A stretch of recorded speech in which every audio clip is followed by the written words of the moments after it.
Hello, and a warm welcome to this presentation for the European SAFE Summit 2020. The title of the presentation is Traditionally Managed Projects on a Mixed Portfolio, No Problem. And the subtitle is Aligning Traditional Projects with Agile Roadmaps. So how does that come together? That's the subject of the presentation. My name is Simon Porro. I am an SPCT and I work for the company Vibas in the Netherlands and in Germany. Today's agenda has three parts. Part one is an introduction into traditional project plans and agile roadmaps on a mixed portfolio. Then, second, we're going to look at uh, something I presented last year at the European SAFE Summit that I call lightweight lean portfolio management, which is actually excellent for aligning traditional roadmaps with agile roadmaps. And finally, we're going to look into roadmap alignment, how to align the roadmaps. And there is a workshop for that that is currently not yet part of the standard SAFE constructs that I would recommend to implement. So let's go to part one, traditional project plans and agile roadmaps on a mixed portfolio.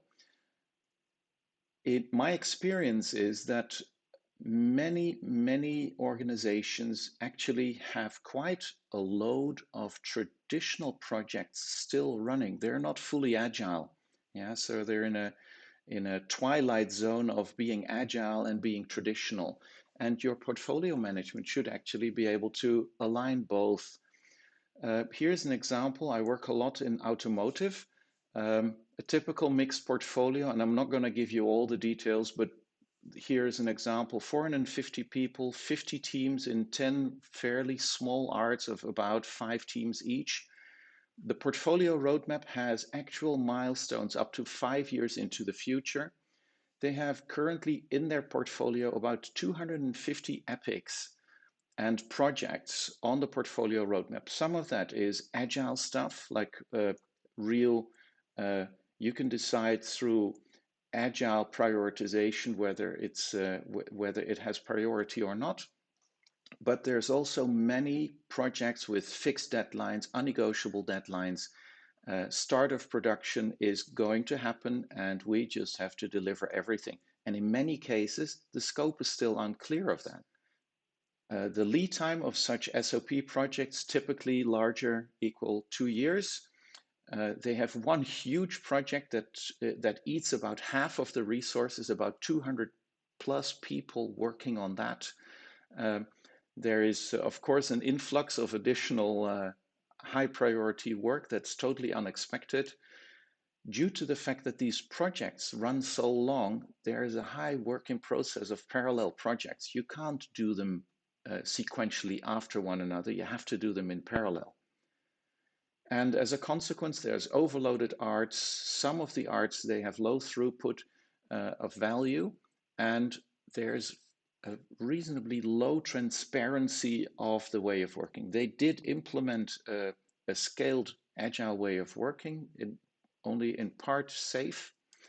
And the managers of let's say, the traditional stakeholders of the large projects, they're very nervous that they're not going to get what they want. And they start doing micromanagement, which is normal if you don't know, if you become insecure. And there's budget cuts happening, especially now with COVID. You see that there is a strong reduction of availability of resources.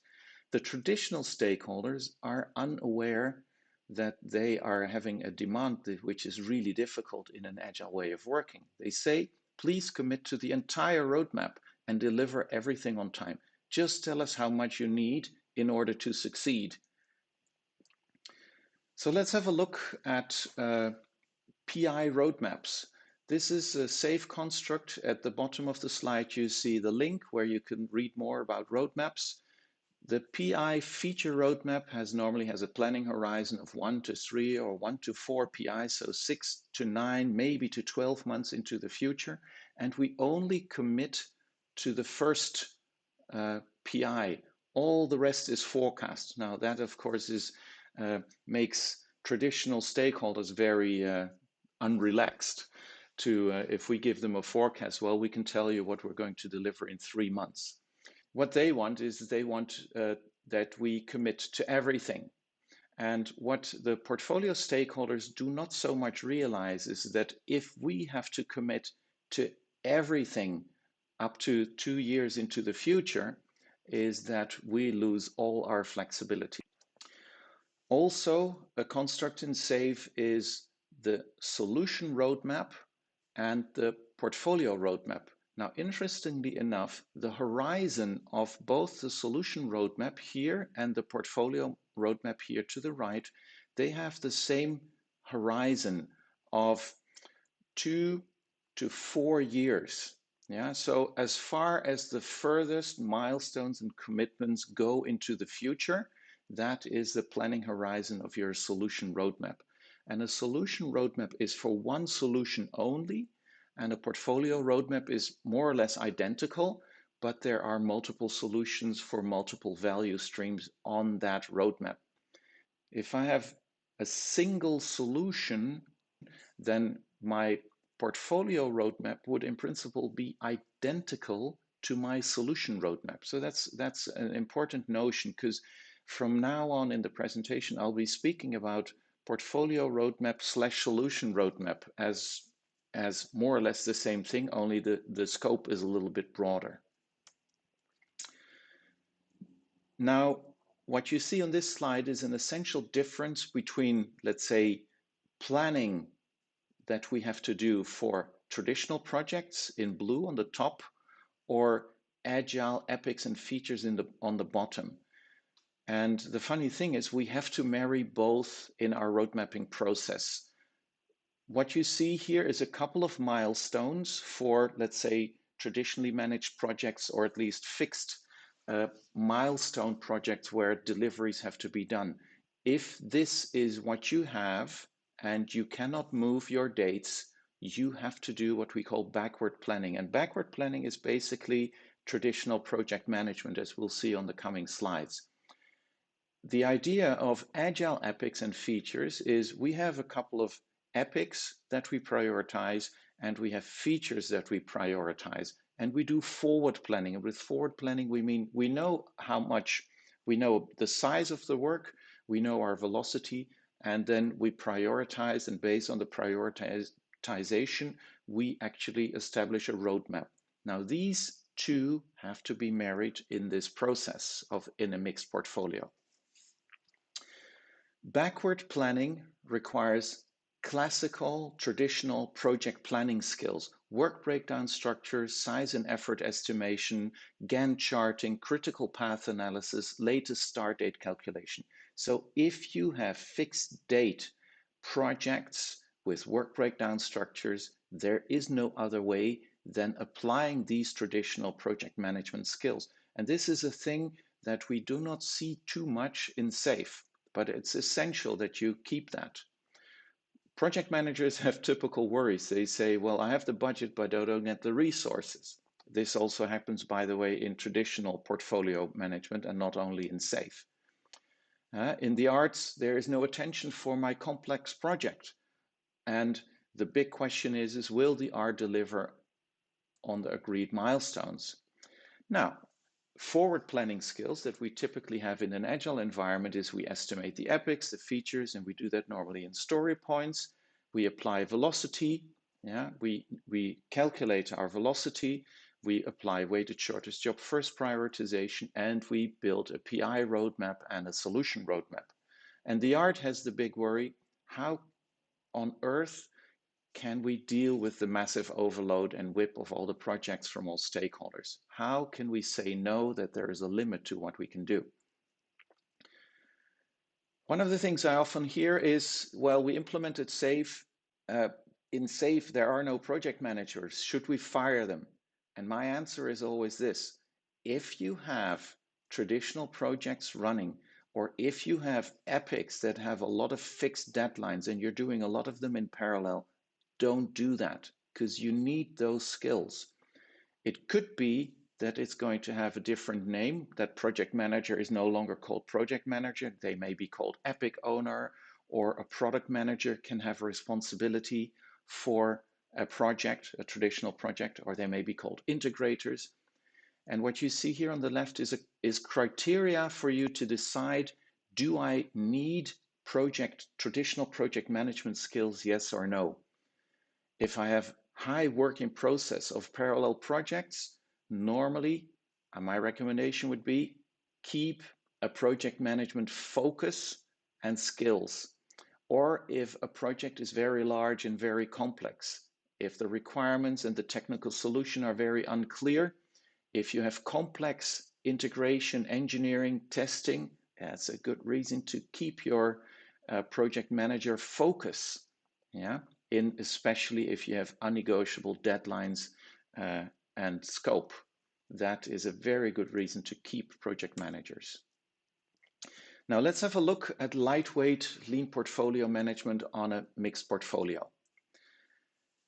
On last year's presentation, I introduced a couple of phases and 5 steps. The 5 steps for lightweight lean portfolio management you see here, it is focusing on art performance in step 1 with metrics and milestones. Step 2 is to focus on the feature roadmap. Step 3 is to focus on an epic Kanban system. So step 4 is the solution roadmap, and step 5 is to systematically involve business owners in operating the epic Kanban system. So that could be either your solution Kanban system or your portfolio Kanban system, depending on what your organization looks like. Now, here you see 3 phases for how long does it take to implement this lightweight lean portfolio management. I'm going to go over this briefly. Phase 1 is typically what you do during art launch.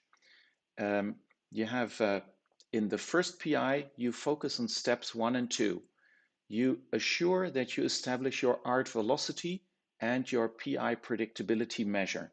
This provides transparency on how much you can deliver. If you cannot communicate your velocity, you will be unable to say no. Art velocity is your key to negotiating scope. And if you have a steering committee or multiple steering committees for multiple traditional projects, seduce them, invite them to have at least one of the steering committee meetings to align that with your inspect and adapt workshop at the end of the PI. This is essential because then they start to feel the cadence. And feeling the cadence is accepting the cadence. Time and again, I see traditional projects, they have their own rhythms. The moment that the art is launched, they very quickly start to adapt all their processes to the cadence. It's a magical thing. So focus on inviting the traditional stakeholders, the projects into the cadence. And second, what you have to start working on during the execution of the first PI is to build up the PI feature roadmap. Normally, product management after art launch, they're very much consumed, and they should explicitly take time to work on looking ahead to what's coming up in the next PI and the PI after that. It's crucial. Then in the second phase, that would normally be program increments 2 and 3, there is the focus on establishing the epic Kanban system and working, so actually building epics on top of the features. It's a bottom-up process. Yeah. What I typically see happening is when an art is launched, the organization has difficulty with defining epics. They often have features, but they don't have epics. So then extension is to start defining the larger blocks on top of the features. that you would place into your Kanban system bottom up, and start focusing on your solution roadmap, the epic roadmap, which actually lies about as far as the furthest milestones. And it doesn't have to be complete. It's a continuous work that you're working on, but try to extend the scope of the focus in every program increment further into the future. And the third phase is the systematic involvement of business owners, stakeholders, project managers into the involvement of the epic Kanban system and the development of the art roadmaps. So you want them to be involved in the approval, the description of larger epics, and especially in the alignment and the approval of the PI roadmap and the solution roadmap. As soon as your feature roadmap has let's say content, and as soon as your epic your solution roadmap starts to get content, that's the time when you also can start to involve business owners. The idea is you start with cleaning, stabilizing the patient is what I call it. And as soon as you've stabilized yourself, the next step is to systematically involve the business owners in the process. After that, once you've done phases 1, 2, and 3, you've reached a certain plateau of stability. Phase 4 can be started at any time after that in the future to go towards full-blown lean portfolio management. The final part of the presentation is the roadmap alignment workshop. And what I found to be very practical is, given any length of a program increment, divided into two parts, the first half and the second half.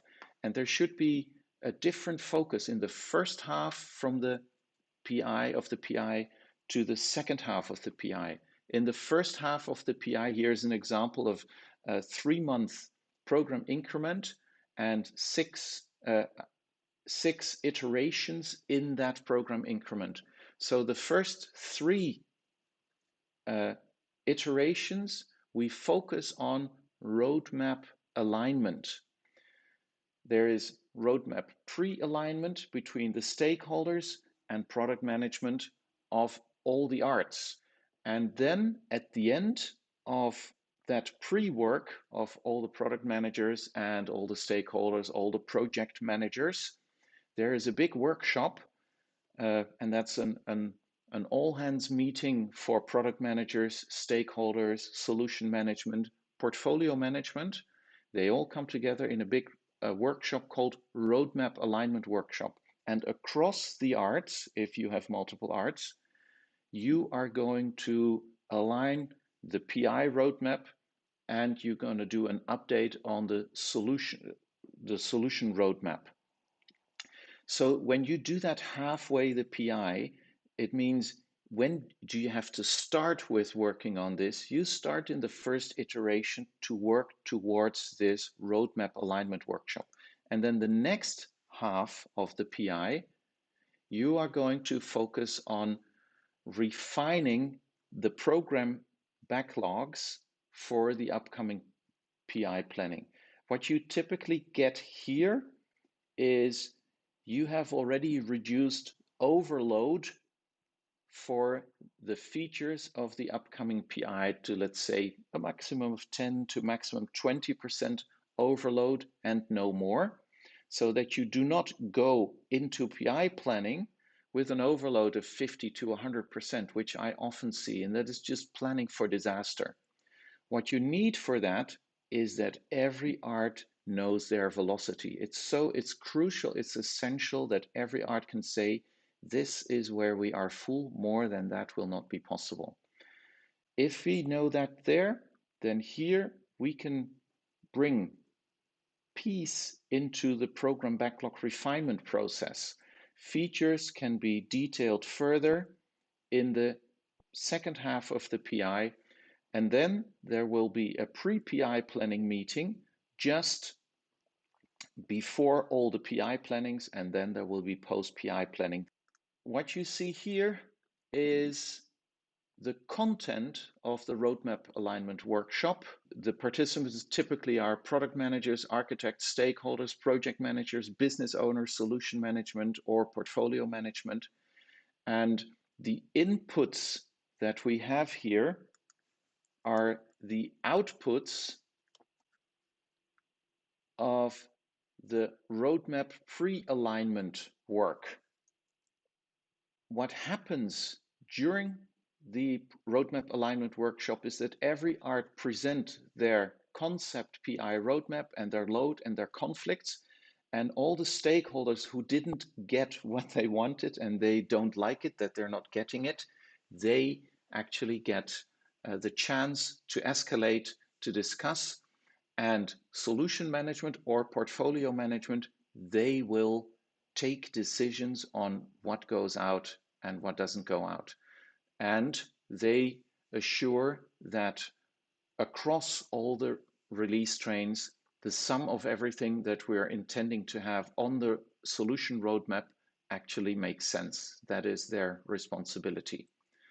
And the result of that is that every art has a PI roadmap that I would say, for 90% is stable for the next program increment, and that is the basis for backlog refinement.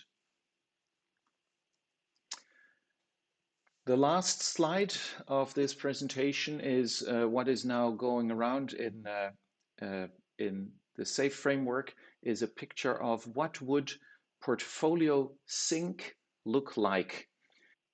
What I'm suggesting is that roadmap alignment should always be on the agenda. If there is a monthly portfolio sync meeting, then roadmap alignment should always be on the middle meeting of the program increment. That would be my suggestion. So that is how portfolio sync and roadmap alignment would come together. And then the third portfolio sync would probably be very close to the IP sprint and to inspect and adapt workshops. So that is the suggestion that I'm giving. Basically, my recommendation is twofold. Don't dissolve your project management skills and focus if you have a mixed portfolio for all your traditional fixed milestone projects, and implement the 5 steps of lightweight lean portfolio management, but especially focus on the roadmap pre-alignment, the roadmap alignment workshop, and the backlog refinement in the second half of every program increment. Thank you very much. I hope this is useful for you, and I wish you well with implementations in your organization.